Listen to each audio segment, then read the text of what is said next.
Good afternoon. Good afternoon, Chef Didier. Yes, Anton, good to Yes. see you.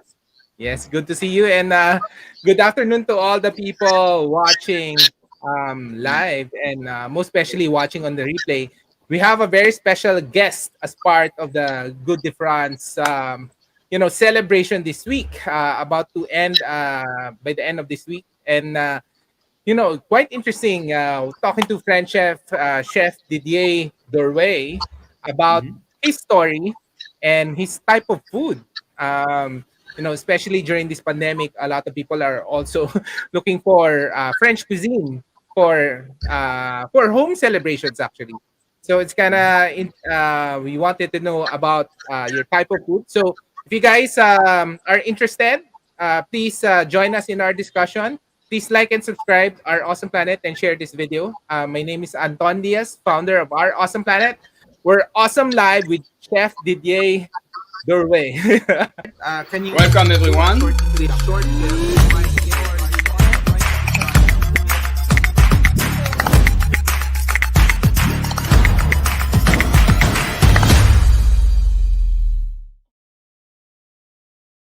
All right. I'm so excited to meet you, Chef, and to get to know you. So maybe for people watching, can you do a short introduction of how you came from France to Manila? Okay, well, oof. Short version or long version? No. Oh my goodness. Well, how I came to Manila actually was through the grand opening of Raffles back in Ah, 2012. So it's been almost 9 years now. I that was my original how I originally came to Manila. I was part of the pre-opening team as the executive pastry chef for the hotel.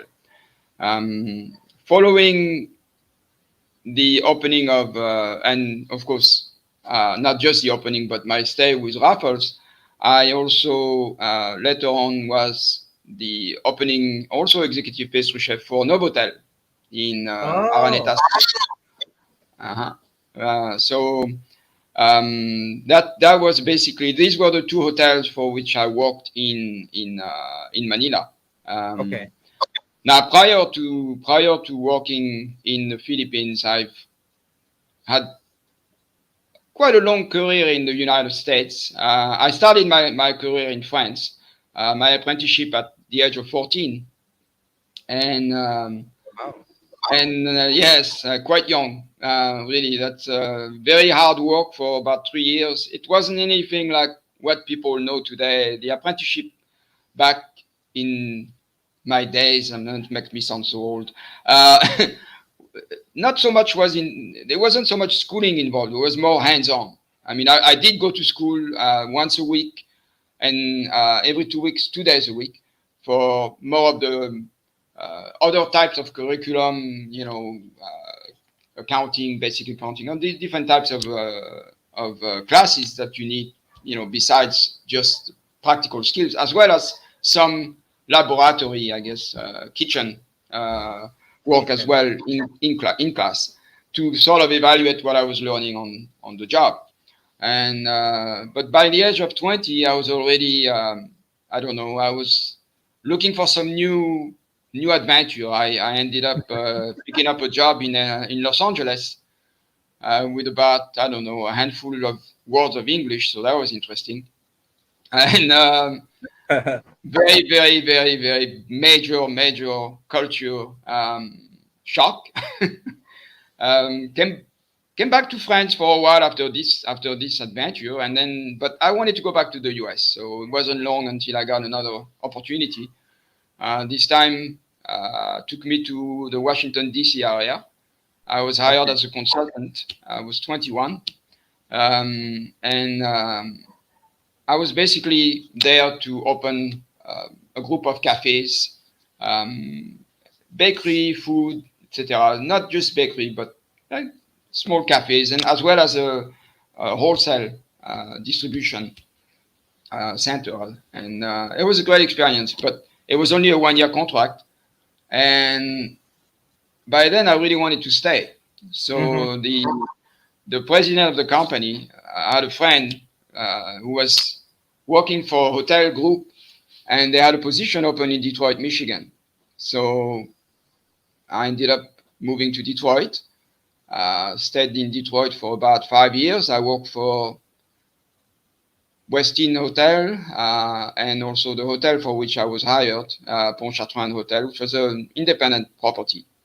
But I also, while I was there, met a couple of good guys that were opening a restaurant, and I actually joined them and was partner in this venture for about almost 4 years. So Wow. that was my first experience in sort of running my own my own show. Of course, not by myself. I mean, I had these two great partners, uh, and anyway, sorry, it's been so long. I have to refresh my memory. But for after this experience, I relocated to Houston, Texas, which was another culture shock from Mm-hmm. Detroit, uh, both in terms of weather and in terms of culture. And there I worked for Ritz Carlton originally, and also Sofitel. Wow. But besides working for hotel there, I was hired to um, transition. It was a catering company. It was owned by local people there, and they wanted to expand and also open a restaurant. So I was hired by this couple to help to expand their catering company and open the restaurant. I worked for them for about 3 years, and then back to Washington D.C., where I continued my career with St. Regis Hotel. I was with this property for about 9 years, and I was lucky when I was in DC because I was surrounded with a lot of great chefs, and we did a lot of work together, a lot of what do we call charity dinners and celebrity chef dinners and things, not only in DC but in other parts of the US. So I got to travel a lot, and we were a good group of chefs. There was a lot of camaraderie between Mm-hmm. chefs there, and so we really we did so much good together actually in raising money for various foundations and catastrophes also for hurricane relief and all different things. That was a great experience. Yeah. Um, Impressive. unfortunately, Yeah. yeah, yeah. Unfortunately, I was also there during 9/11, which Oh. yeah, in Washington. So I actually got to see the planes hit the Pentagon, so that was something I won't forget on my way to work. But I was in the US for about 20 years, 21 years, and things after 9/11 sort of turned into, I mean, business was not as good, in especially the hotels and in on the East Coast, it was quite bad. And so I went back to France, not really sure what I was going to do next. Did some retraining and especially in culinary, I wanted to expand my knowledge more. And then started to work as an expat. I really didn't know anything about the expat world because when I was in the US, I Mm-hmm. worked as I was basically a permanent resident, and I started my expat career in Algeria, North Africa. From there, Bahrain, Dubai. From Dubai, while I was in Dubai, I also was part of a team that was responsible to reopen a property in the Maldives as a Park Hyatt. It was sort of a transition team. Mm-hmm. And back to North Africa, Morocco, where I work for a group of hotels in Marrakesh, and from there, the Philippines. So here we are. So Wow. Yeah, that's in a nutshell 45 years of career. So I'm sorry if I took a long time to resume, but, 45 years. yeah, Wow. I know. 45 years actually.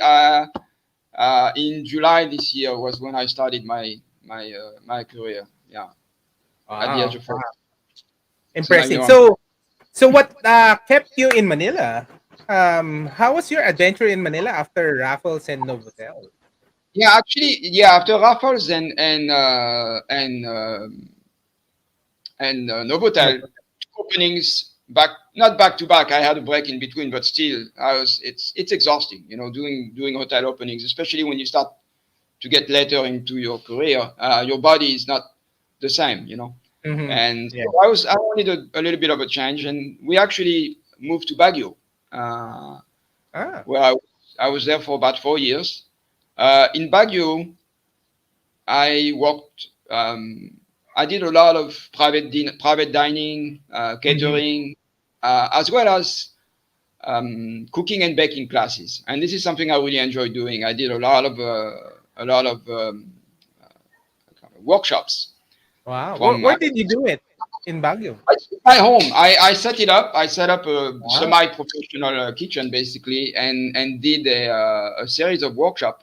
It started out kind of funny actually. I Mhm. almost was ready to take on another contract in Doha, Okay. and someone in Baguio was doing workshops and in some baking, and she wasn't so familiar with professional baking, and she asked me if I would mind to do a workshop for her, so for her clientele. So I said sure, and it was a big hit, and we had to do it again. We had too many people who signed up for it, and so I said okay, let's make another one. So then the next one I said let's do tarts, and then on and on and on, and then within a year I had 40 different workshops in Oh. cooking and making different Who was modules. this? Who was this? Who was this girl? She was oh God, now I'm gonna get in trouble if I can't remember her name. Um, The place. What's the place? no, she doesn't have a place anymore. I mean to do Ah. this. So she has a cafe now. So I'll have to Okay. let you know later on. And but yeah, it was Interesting. yeah, it was. And after actually I start I started with her, and then I went on and continued on my own to do this, to expand my workshop because it was just I was doing too many of them, and sometimes three a week for a week, and so it was keeping me very busy. And what was exciting was to keep coming up with um, new ideas, Yeah. new classes, from pasta, from you know. It was really a lot of fun. I love to teach. I think That's nice. it's something that as culinarian, you know, to share what we've learned is important. No secret. This is what we should be doing. And you actually learn by teaching, which is kind of it's true. Right? You Yeah. do, and of course for me the learning journey never ends. Correct. I never stop learning myself. I mean, Okay. I'm a sponge. I never stop. Now, So I have a question for you. How do you find the French food or cuisine here in Manila now? You've been exposed all over the world, from Africa to, Europe and US. How's the French food in the French cuisine movement here in Manila? well, I have to be completely honest with you. I've not been out that much Hmm. to Yeah, but at least not what enough. you've seen over the years, yeah. Yeah, yeah. No, I think I don't think it has.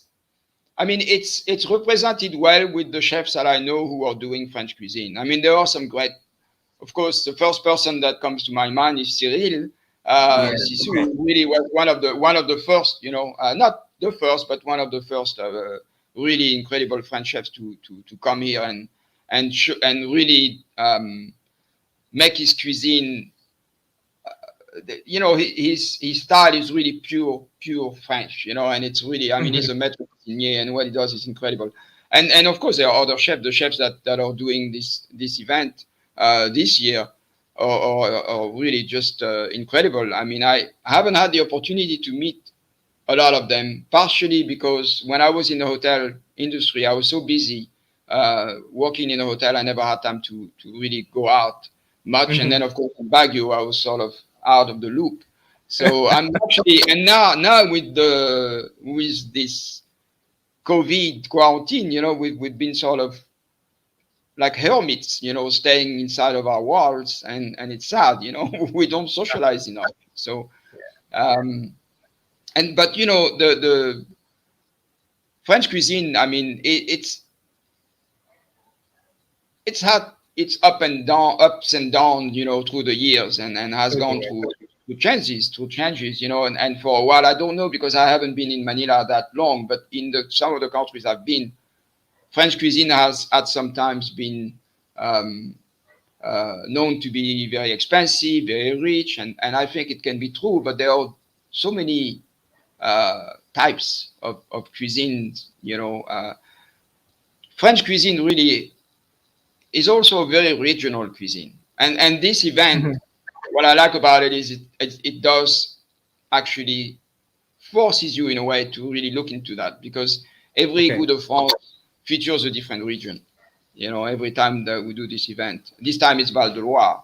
The last time we did it in 2019, it was in more of a southern region of France, and I did it in Baguio actually that time. So French food it's just like so many other countries. In Italy also, Italian food. I mean, if you go to Piedmont or you go to Sicily, you will find a completely different style of food, and it's the same thing in France. So some food is rich, some is not. I mean, it depends on the style, it depends on the chef, it depends on the region, it depends on many things. So, Um, maybe before we proceed, what's Good de France? What's maybe can you share sure. what is it about this year? Well, Goût de France was actually started by Jacques Lang, who was our Minister of Culture. We have a Ministry of Culture in France. We take our culture seriously and food, of course. Started this event a few years back. I could not tell you the exact year, but it expanded throughout so many countries in the world, and thousands of chefs actually participate every year, except for last year because of COVID. And it's basically a way to showcase our food, our cuisine throughout the world, and with participating chefs. Not all of French. There are chefs who are not French who also cook French food, and so it's a great opportunity, for our gastronomy, our style of food to sort of get a little bit of I don't know, a renaissance, or and again, because it showcases a region, a different region. I think this is what makes it interesting, because it makes it more focused, and it gives people a chance to really see different styles every year of. Yeah. Okay. Now, maybe can you describe your menu for this year's celebration? Sure, sure. I Now Val de Loire, the Val de Loire region, which is basically a region that it's very, very popular with tourists because of the castles that are around this region. There's so many, so many, so many chateaus along the river, the Loire River, and which of course ends at the Atlantic Ocean. Now, in this region, there are a lot of wild game, birds, and it's a lot of hunting grounds. So a lot of meat that ends up in restaurants actually came from hunts. Now, we don't have the benefit of having a lot of this type of wild games and things like this. But, so I wanted to do a menu that was representative of the region, with some specialty of the region, but with more common ingredients, more common meat. Now, the soup I start with a mushroom soup, but it's not just a plain mushroom soup. There are actually 10 different mushrooms that are going into this soup. Some are imported. Wow. I bought some fresh chanterelles for this, as well as I'm using also some ceps and a lot of different types of mushrooms. So it's going to have a lot of flavor.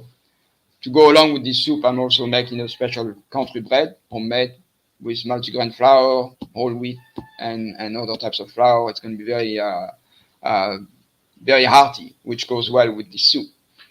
For the fish, I'm doing a cod loin, which is a semi-firm white fish, and it's poached in white wine, and it's served on what we call the fondue de poireau, which means fondue is basically melted. It means melted leeks, leeks that are melted in wine, cream, shallots, and other ingredients that really it's sort of it creates a creamy sauce with a little bit of crunch still left in the leeks.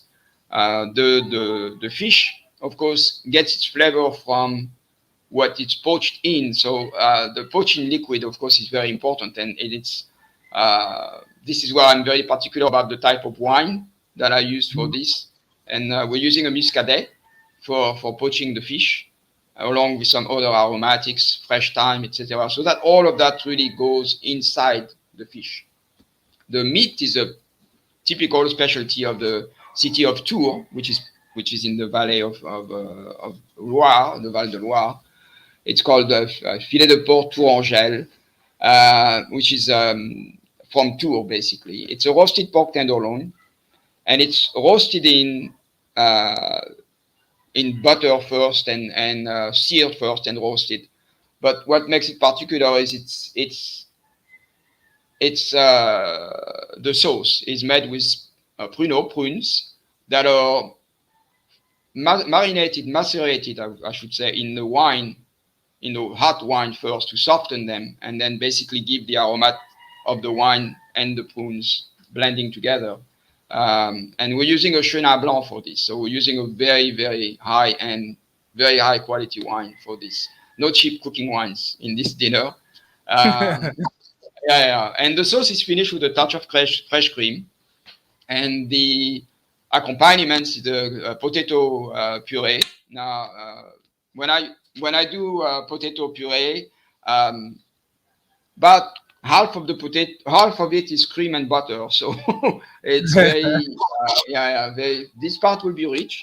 Then I have a nice fresh vegetable medley with some asparagus and all fresh vegetables, French beans, and some julienne of zucchini, bell peppers sauteed in butter, and so the whole dish comes together nicely. For the dessert, I have another specialty from the region, from the city of Pithiviers, and the PTV. dessert actually bears the name of the city. Now there are two types of this cake in the city. One goes back to the Roman ages, 2,000 years, and another from the 18th century. The one that I'm doing is the older version. It's an almond cake, which is a soft almond cake with a sugary glaze, but it has hints of orange, vanilla, and the sauce to go with this dessert. I made with a fresh melon, with Mhm. an accent of Cointreau, a little bit of lemon. So yeah, Wow. uh, Where can people get the do you have a restaurant, or what happened? Did you do a private dining this time in Manila? What or yeah. it is by home? You order it for home? Good How? question. Yeah, I know. Actually, this time people can. There is a link. It's still available until we can. People can still order this until 12 noon tomorrow. It will be delivered before 7 p.m. in time for the event. Nice. It's a live event, and it's going to be an online event. That the menu is only part of it. It also on for people who purchase this. It comes with a link, and on this link, besides there will be an introduction from our ambassador, and there is also a video of myself preparing two of the dishes, so doing a Okay. demonstration, as well as a video from Bernard Flower from Le Cellier, who's explaining the wines, Mm-hmm. and a concert, a classical concert following this, where people can enjoy the concert while they're eating. And of course, I will Nice. send a letter explaining, if needed, reheating instructions, etc. So I don't have a restaurant right now. I'm doing two things. One is I'm working right now with a spa clinic and providing healthy meals for their clients on a daily basis, and that's for 360 Lumiere Skin and Spa. I'm basically the chef for this group, and Mm-hmm. it's going quite well actually. We have people are very happy with um, how it affects them positively in terms of their health. It's interesting because people always think that French food is unhealthy, and I don't cook only French food. I cook also Mediterranean dishes and Mm-hmm. other types, having been all over the world. But it's not unhealthy at all. It depends on how you eat, and it's all about balance. So, and also I'm available for private dining and private catering, and so yeah, uh, I'm open Nice. to to uh, to much opportunities at this point. All right. What kept you in Manila for I'm sorry. now almost a decade? What kept you in Manila for this longest time? What's about the Philippines that kept you here? Well, my wife is from the Philippines, although Ah, we met in Baguio, and to be honest, we did not come here. wow. Yeah, I know. When I we met, no, no, we met. Sorry, we met in Dubai. What am I talking about? Now I'm getting lost. We met in Dubai, and from Dubai we moved to Morocco. And when I was in Morocco, we had this opportunity to come here to the Philippines. But to be honest, we did not come here because my wife Mirna is from the Philippines. It was really just it was an opportunity. What was happening in Morocco was because of the at the time the euro crashed at the wrong time, and the hotel group for which I was working was suffering with very, very low occupancy. And so my contract was being questioned, but we really enjoyed living there at the time in Marrakesh. It was, she loved it there. We did not try to come here, but we were on vacation, and I decided to apply. And since we were there anyway, and then I got the offer, so we came here.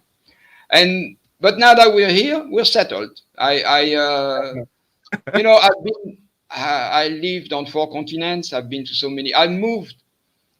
You know that I've moved locations. I don't mean like locations from city, but moved from places Yeah. 48 or 49 times in my life. You know, even since I've been no, no, since I've been in the Philippines, I think let's see. When I was in Manila, we moved 4 times. We moved four All right. times in Baguio, and twice here, so 10 times already. I'm getting so I'm trying to limit moving now. I'm trying to, for now, I'd like to settle here. So I cannot tell you where I'll be in 10 years. I don't want to say that. You never know. Of course. Life is Yeah. funny, Yeah. unpredictable. It's nice. So the link is down in the comment section below. So the Embassy of France to the Philippines and Micronesia, put it there Mhm. at shop lecellier.wines.com pages Yeah. events. And who we have actually a few restaurants who are joining the celebration, right? Would you know? Restaurants, well, really, really good restaurants. Great, some of the best. I mean, these chefs are really, you know, uh, really the best out there. Really. This year we don't have as many as we had 2 years ago, and Yes. because it's just just basically we're just restarting to open. But these are great guys, and what they're offering, or I looked at their menus, and I mean, yeah, top. I know personally Fabrice. I don't know. Like I said, I haven't been out enough. I need to get to know more of these chefs, especially the ones that have been here so long, longer than me. Yeah, yeah. So we'll run them down. Of course, Chef Mark Aubrey of Brasserie Sagana in the fort. Yes. Chef Sao del Rosario in Poblacion, Makati, Cafe Fleur. Yes. Chef Alain Ray of Dr. Y Yes. Manila, I know. of He's been course, here in for so Makati. long, right? And Chef Janus Florencio of Mireo. In your, but you did not open Mireo anyway. No, no, no, no. It Not was not anymore. open. No, no. Okay, in Raffles. And of course, one of our favorite chefs, Chef Miko Calo of Metronome. Uh, Chef Robert Lilia. Hello, pardon my French. And of course, Chef Patrice of Yes. Society Lounge. And you have your cultural Thursdays with your special menu. Do you always Right. do this every Thursday or just for Well, this celebration? actually, yeah, this is the cultural Thursdays is something that was started by our attaché Martin and Makanintal, and it's this is the first time that we associate cultural Thursdays with food, with gastronomy. But it doesn't mean that it's not going to happen again. It's actually we're looking at doing this in the future more, as it's part of our culture, food, of course. So Of course. yeah, but yeah, cultural Thursdays is something that's been going on with the embassy.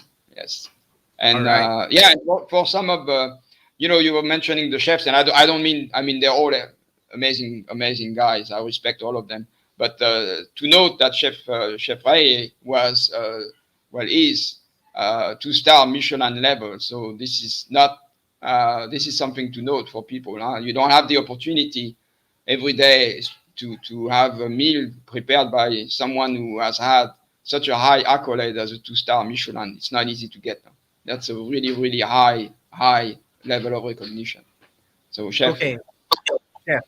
Chef, that's Chef Patrice, right? Right. no, Ray, Ah, yeah. yeah, Okay.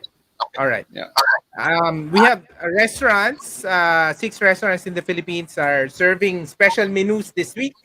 Goût de France is ongoing until the end of this week. So check out the link below in the comment section. So wow, congratulations to all. I think you know. Uh, Thank you to the Embassy of France for supporting the industry. There's really a lot. COVID has really affected a lot of the in the restaurants here, and events like this actually really helps out for the to support the French restaurants. yeah. Maybe I some agree. final message, chef, and invite them to Well, check out some of the menus. yes, I mean, I first of all thank you, Anton, for this opportunity, and yes, thank you to the French embassy, our ambassador, and Martin, and Camille Condé, and Bernard, and everyone who's been involved in his wife and Joe, and I mean everyone who's been involved in this. And um, please, if anyone is interested, there are still a few slots available for this dinner. So just check the link, and it's open until noon tomorrow. And should you look for, or should you have a special opportunity, a birthday, a celebration you would like to have in your own home, I'm available also to provide my services, either as a caterer or as a chef on premises. So um, that's it. Now, where can they contact you, chef? That's the Uh, question. that's a good question. Actually, there is on my on the menu. There is my logo. I have a Facebook page, Chef Didier Stable. That should not be difficult to find. I don't know if I can send it to you or how you can.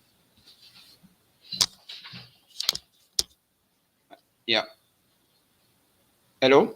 Are you there? Yes, yes, yes. I'm here. Ah, Sorry. yeah, yeah. So Looking at the Facebook. trying because I'm sure a lot of people wanted to contact you and Yeah, yeah, yeah. No, um yeah, just wanted to know where to contact you because I tried finding you Instagram, I can find you, but so yeah. you're in Facebook. Okay. Yeah, Chef Didier stable. You will. I think you should find it easily. So, Any, can you talk about this? So, we'll do. How's the private dining now in during COVID? You bring all the food, or you just cook it, well, or do you no, do I mean, catering? it depends. It depends. I mean, we're fully, well, of course, we're fully vaccinated. But if someone is interested in having a dinner, sometimes, and I've done this many times in Baguio. People have even beautiful kitchens, but they don't use them. But even if they have a small kitchen, I can bring the food semi prepared and just have the food plated on site, basically. As long as it's for a minimum of, it depends on the number of people, it depends on the menu, and you found the page, and yes, and otherwise we can also deliver food. We have menus that we can make basically according to people's budgets, according to their preferences. We can create menus, have the food delivered, just like we're doing it tomorrow. Tomorrow the food will be delivered by drivers that we trust, that we use all the time, Mhm. and properly packaged. We do this every day, so we're very very familiar with the process, and so yeah, it's anything is possible. And I Yeah, know, and especially now, because people don't like to go out. Still, there are a lot of yeah, people who still, even with vaccination, who feel better in the staying at home. But of yeah, course, you and can't of course, always be ordering pizza, no? yeah, yeah, yeah. And home celebrations this Christmas. Yeah, This is yeah, just perfect, because a lot of people are looking for home catering or private dining yeah, stuff like yeah. this. Just perfect. Wow, glad to Unbelievable. know you, and can't wait to taste your uh, food one of these days. Yeah, Chef my Didier God. Let me Derouet. know. Let me know. I'll send you something. After we're done with the chat, you send me your address, okay? Yeah. All right. All right. Congratulations. Nice Thank to you. meet you. Thank you for, staying and supporting the Manila, food industry.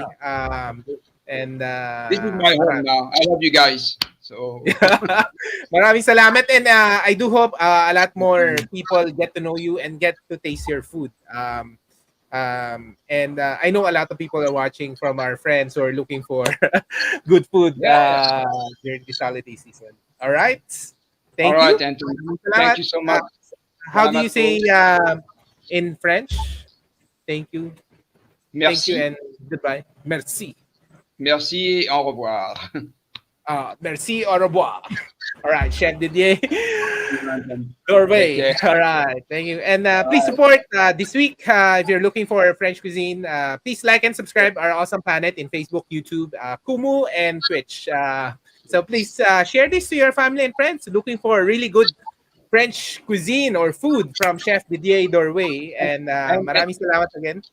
one last word. Please support the restaurant industry, everyone. They have been suffering so much in the last year and a half. So now that people are allowed to go back, please, please, please, please support the restaurants, especially private restaurants. Forget McDonald's. The private restaurant, the small owners. They've been suffering. So please, please, as much as you can. I know everyone's financially been, um, affected, but if and Yes. when you can, just help the restaurants, the restaurateurs, my colleagues out there. All right. All right. Okay. Thank you so much again. Au Can you revoir. do a short clip?